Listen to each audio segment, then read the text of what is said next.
সব নিয়ে নিয়েছি। আর পরিমাণ মতো নারকেল হাফ নিয়ে নিয়েছি। আর তার সাথে তেল, লঙ্কা গুঁড়ি, হলুদ গুঁড়ি, নুন এগুলো সব নিয়ে নিয়েছি। যে কড়া গরম হলে তাতে তেল দিয়ে দেবো। তেলটা গরম হয়ে গেলে বন্ধুরা আজ আমি উনুনে রান্না করছি। আমার গ্যাস শেষ হয়ে গেছে, তাই আজকে উনুনে রান্না করছি। এই তেলটা গরম হচ্ছে, এতে আমি একটু পেঁয়াজ বাটাটা দিয়ে দিলাম।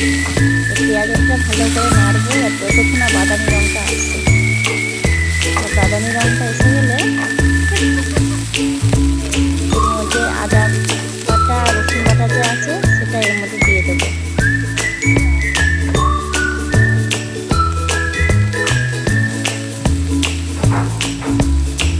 আদা রসুন বাটাটা দিয়ে দিয়েছি। এটাকে দিয়েও এবারটা ভালো করে নাড়তে থাকবো।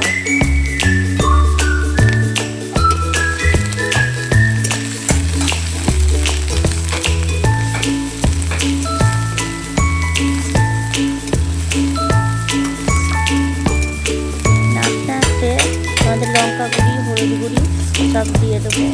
দিয়ে হালকা একটু পরিমাণ মতো জল দিয়ে যতক্ষণ দেখবো তেল বেরিয়ে আসছে ততক্ষণ পর্যন্ত নাড়তে থাকবে এটা ভালো করে। দেখছো হালকা তেল, রঙটা কি সুন্দর হয়েছে, দেখছো লাল হয়েছে, কি সুন্দর রঙটা লাগবে। এটাকে আরও ভালো করে কষতে কষতে আমি চিনি মাঝে নুন হলুদ মাখিয়ে রেখেছিলাম সেটাকে এর মধ্যে আবার দিয়ে দেবো।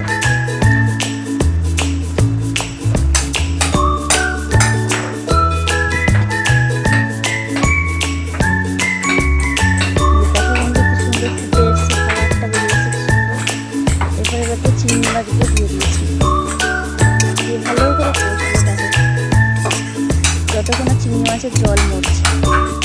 আস্তে আস্তে একটা জল থাকে না, সেই জলটা মরলে তবে কি ভালো লাগবে, নাহলে আস্তে নিয়ে গন্ধ ছাড়ে।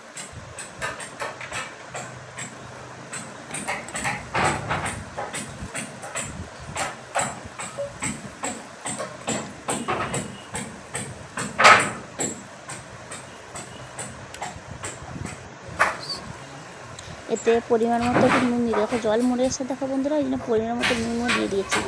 দিয়ে আর আমি সেই হাফ যে নারকেলটা দেখেছিলে বন্ধুরা, সেই হাফ নারকেলটাকে চুড়ে রেখে দিয়েছি। সেটা সময় হলে সেটাকে এই যে নারকেলটাকে চুবড়ি নিয়ে তার জলটা যে দুধ মতো সারা দুধ মতো জলটা বেরোবে এটাকে এর মধ্যে দিয়ে দেবো।